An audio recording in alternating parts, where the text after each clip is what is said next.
Thank you for tuning into NorthPoint, Making Health Happen. My name is Biftu and I'm your host. This is a new series brought to you by NorthPoint Health and Wellness Center. We want to connect with you about topics in health and wellness that impact our community. We will feature guests from our team and around the community to talk about the health and wellness issues most important to North Minneapolis. Together with our guests, our community, and you, our listeners, we are partnering to create a healthier community. Today, we are joined by Dr. Rahshana Price-Isuk, Director of Clinical Services here at NorthPoint Health and Wellness Center. As a Minneapolis native, Dr. Price-Isuk is passionate about service to the Minneapolis community. She grew up in both North and Northeast Minneapolis, attending Northeast Junior High School and graduating from North Community High School. After finishing medical school, Dr. Isuk returned to her community and attended family medicine residency training at the University of Minnesota Broadway Clinic and North Memorial Medical Center. Dr. Isuk has a passion for health education. She desires to teach patients how to take ownership of their wellness.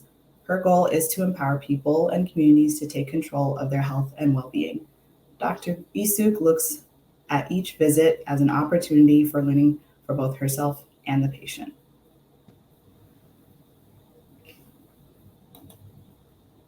Welcome, Dr. Price-Isuk. Thank you for joining us.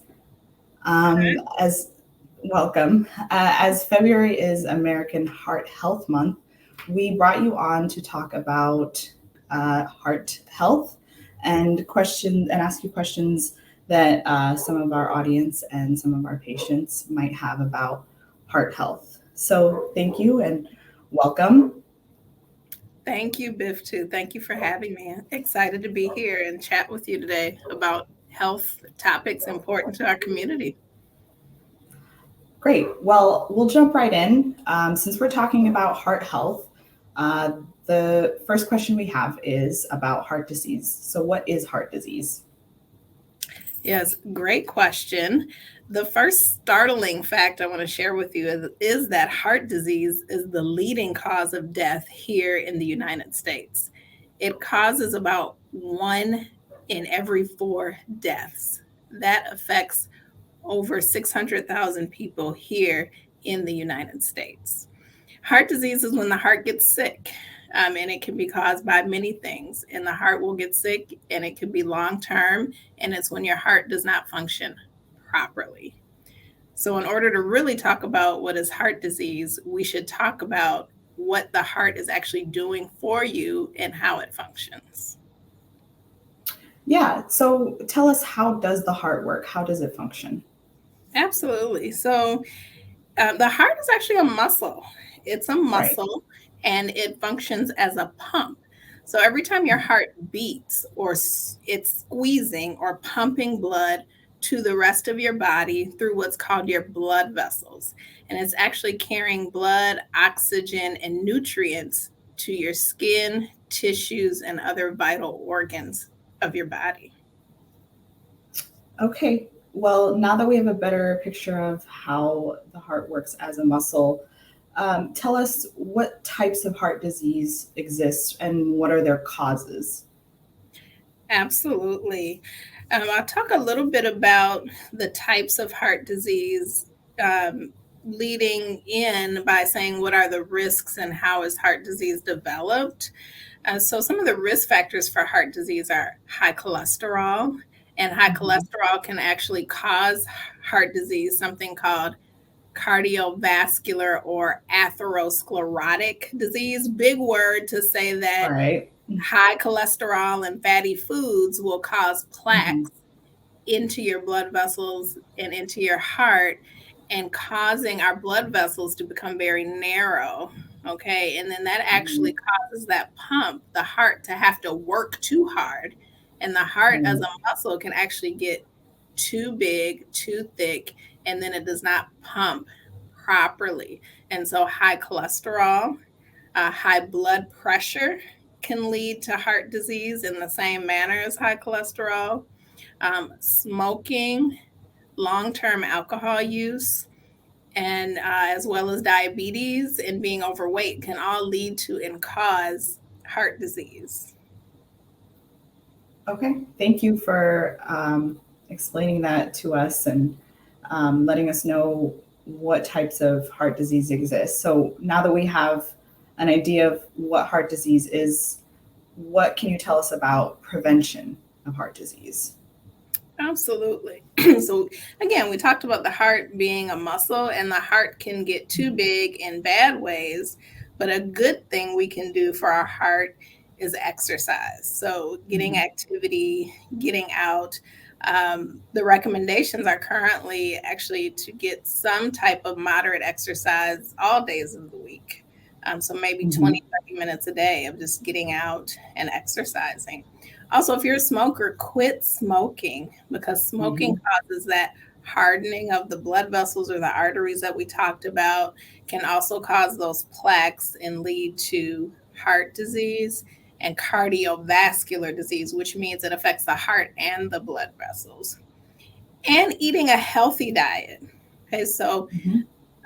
eating foods that are low in cholesterol, that are also high in fiber. So, decreasing the amount of red meat that we eat, Mhm.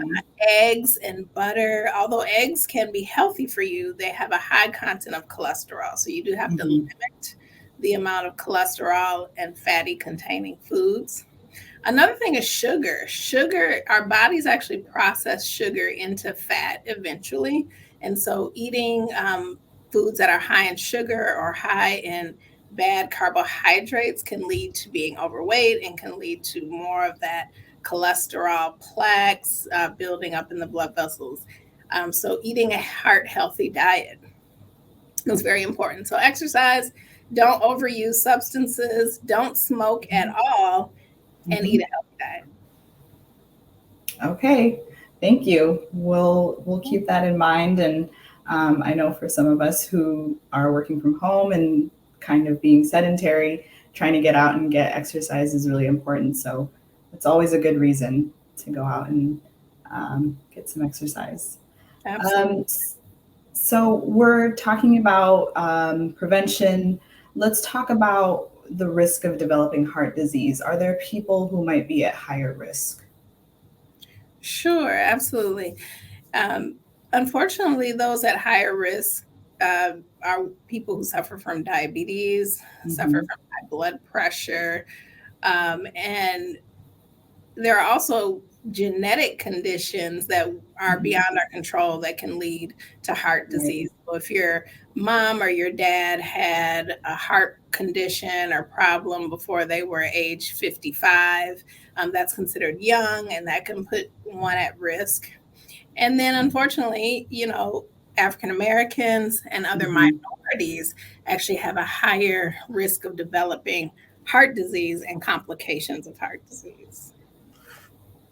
Right, right. And I mean, personally speaking, I know on my mother's side, there's a history of heart disease. My grandmother is diabetic, and my grandfather died of a heart attack. So I really take this information to heart. No pun intended, but um, that's it's always good to know and know your history and um, talk to your doctor about your risk factors. Yes. Um, and I know you mentioned this, the rates and factors for African Americans and people of color. Can you talk more about those disparities and kind of unpack that for us?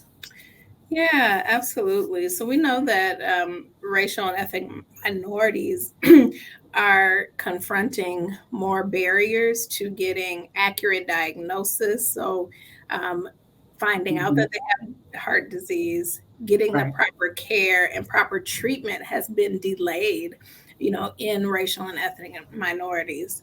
And we know that our systems, our healthcare system, our Hmm. education system, our housing system, were based and rooted in preventing ethnic minorities from accessing them, or based Hmm. on the fact that people thought whites were superior. And so we Hmm. were prevented access to those important elements of our health and our life. And those systems continue to be in place today. And there's even up to date data that show, again, that Blacks have suffered lack of early diagnosis, lack of early treatment, and lack of appropriate care. Right, right. I think those are good things to highlight when we're talking about disparities and understanding how, at a systems level, it really does impact individual health outcomes. And the next question I have for you is related to the social determinants of health.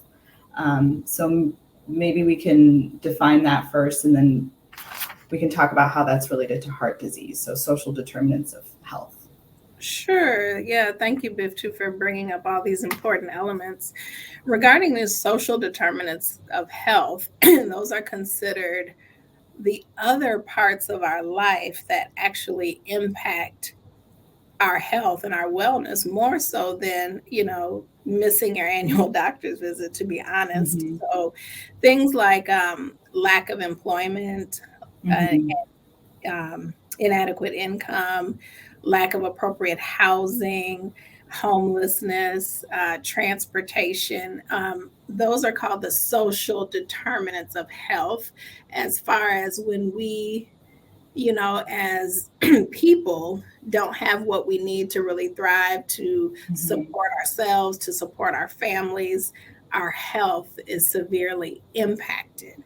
And that still is happening disproportionately in our communities. Even in the American Indian, Alaskan Native communities, they're dying earlier than compared to the US population. So there's a 36% death rate there before the age of 65. So if you have 36% of people dying before age 65 of heart disease, that's very early. That means they've had heart disease probably since they've been in their, 30s, 40s years of age. And the normal U.S. overall U.S. population, the death rate under 65 is 17%. And so when we talk about not having proper housing, we're not worried about our health. We're worried about feeding our children. We're worried about feeding ourselves, where our next meal is going to come from. And then we have a high stress. We're not eating the right foods because of no access to healthy food, or not enough money to purchase healthy food. And it all is kind of this vicious cycle that leads back to our hearts and to our overall health, which those outcomes become poor. I hope that answers the question. Yes, absolutely. Definitely, there are definitely a lot of factors that play into that, and it can be complicated. Yeah, absolutely. This was a good introduction to social determinants of health, which is something I think this show will always try to tie back to. So in the context of heart health, I think that's one of the most prevalent, issues among ethnic minorities and African Americans especially. So it's a good starting point for the conversation, and we'll keep it going. And to get a little bit more personal, we want to ask you, as a person of color, what do you do to take care of your heart health? Ooh, yes. Thank you for asking. So I'm a walker. I like to try to walk. That's my form of exercise. It's hard in Minnesota winters. I like to dance, so dancing is fun. I have a 6-year-old at home, so dancing to videos, YouTube videos, dance videos, etc. I think my vice is I love food, and I love good food. My parents are from Mississippi originally, and we eat a lot of Southern, very rich foods. Grew up with the whole full meal. My favorite meal growing up was fried catfish with spaghetti and garlic bread and salad. And so over the years, and through education and learning about what to eat, I've been able to keep a lot of those family recipes, but modify them, like using less salt, less oil. When I cook my greens, if I do collard greens or mustard greens, I use olive oil to saute the onions and garlic. I use smoked turkey instead of pork because it has a less fat content. And then I just like to explore other cultures of food. Yeah. And I think, yes, and with me having a lot of family still in the South, you get used to what you eat and you are afraid Sure. to try new things. To keep your heart healthy, you have to look at what healthy people do and try to follow what they do. So, for example, the Mediterranean diet is actually the most proven heart health diet out there. And they use a lot of olives, olive oils, lean meats like chicken and baked fish. Um, get you an air fryer if you like fried food. Right. Yes, Right. if you can, afford to try to get an air fryer, that is amazing. But you have to explore and you have to have an open mind to keep your heart healthy and to eat healthier foods like fresh fruits, vegetables, and then just go wild, go explore something new, and you'll find out you actually like healthier foods than you think. So that's kind of my advice, and that's what I've done over the years, and to try to maintain my culture, but also just to make it healthy. Well, that's wonderful because I know tradition and culture is very important across all groups. And so holding on to those traditions while, you know, advocating for a healthier lifestyle is important. So thank you for letting us know what you do to keep that balance. We appreciate it. Absolutely. Thank you. Um, and, you know, here at NorthPoint, you're a medical provider, and people come to you with all kinds of questions. So, how would one go about getting their heart checked? Yeah, great question. I love it. Like you said, as a family physician on the front lines, I think everyone should have a trusted healthcare provider, someone Mhm. that they can see on a regular basis. So get into your doctor's office or your nurse Mhm. practitioner or whoever your local clinic, around the corner, Mhm. something like NorthPoint, and start the process of getting a complete physical.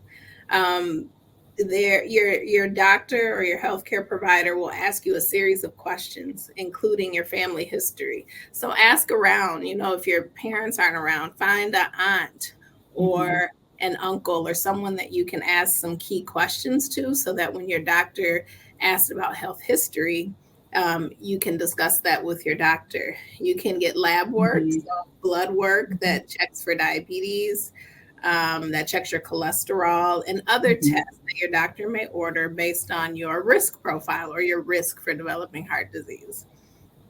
Another very non-invasive or non-intrusive, to say, test Mhm. is an EKG, where Mhm. you have some just pieces of tape or called electrodes put on your chest, and Mhm. it can trace the electrical activity of your heart, and it can Mhm. tell us potentially if you've had a problem in the past or if you have a problem currently with your heart. And if that's not normal, your doctor can refer you for other types of testing. So, those are some of the basic things that can happen in your local clinic's office. Okay, great. Good to know. So, um, get your family history checked out. Ask your doctor about what exams are available, and if your doctor recommends a test, then um, that might be the way to go.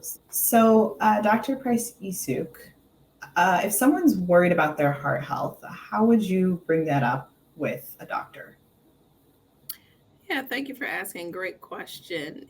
I do find that sometimes patients are hesitant to Hmm. speak up during their office visit, or they just want to know what the doctor has to say, or maybe they're, intimidated or fearful, um, and have a lot just going on in their mind. So I would say, first of all, you just say, I want to get what the recommended tests are for my heart and for my health, and let the visit kind of see what the response is and what's done, and then ask as many questions as possible. I encourage my patients, this is your visit, this is your health, what other questions do you have for me? What other questions do you have for me? And if your doctor isn't probing you to ask more questions, you still need to ask the question. I'm a firm believer that you need to understand why a test is recommended or is not recommended. Because as Mhm. as people of color, we often are overlooked or Mhm. feel overlooked. Culturally, we tend to be people who are very in tune with our bodies. So Mhm. I try to explain to my patients, I understand you know your body best. This is Mhm. what it is telling me. This is what I'm hearing you say, and this is how it plays out in healthcare, or these are the tests that you need. This is a test that we would not do, and this is why. Because there Mhm. are certain tests you don't want to have because they could lead down a road that, is not good for the health. Mhm. And so there's a balance. And so I would just say, please ask as many questions as you can until you get an understanding. Even take notes if you need to, and Mhm. then run that by a trusted family member, and then come back to the doctor. And just remember, everything can't happen in one visit a lot of the times. It takes multiple visits, and that's why you need to try to find someone who you can at least feel somewhat comfortable with, and then grow that professional relationship and continue to get your questions answered. So the more questions and the more understanding you have, the better. Wonderful. So here at NorthPoint, we also offer services related to getting your heart checked out and finding out about your heart health. So maybe we can have you highlight what's available at NorthPoint and how we can help. Absolutely. At NorthPoint, we have a full scope of services. You can get your blood pressure checked. Mhm.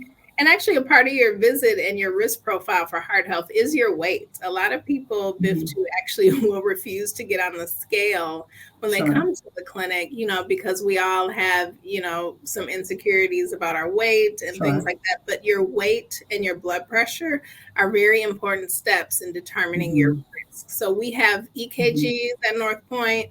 We have blood pressure, weight. We have a full lab to get blood work drawn. We have x-ray if your doctor were to provide that. And we also, like today, have community education to Mhm. increase our knowledge and to take control over our health and wellness.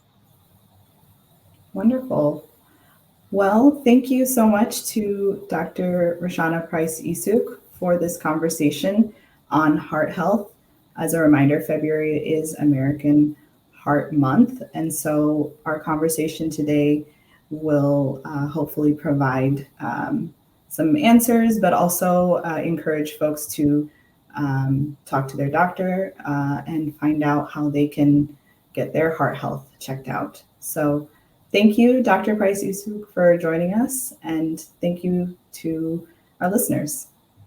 Thank you, Biftu. And I'll just do a shout out for our phone number. You Yeah, can absolutely. You can reach Yeah. us at NorthPoint at 612-543-2500. You can also check out our website at www.northpointhealth.org. Thank you. Thank you. Thank you for listening to NorthPoint Making Health Happen. We want you to know that we are here to partner with you, that you can dream, and that you can reach your dream. Please subscribe to our YouTube channel to watch our show in video format.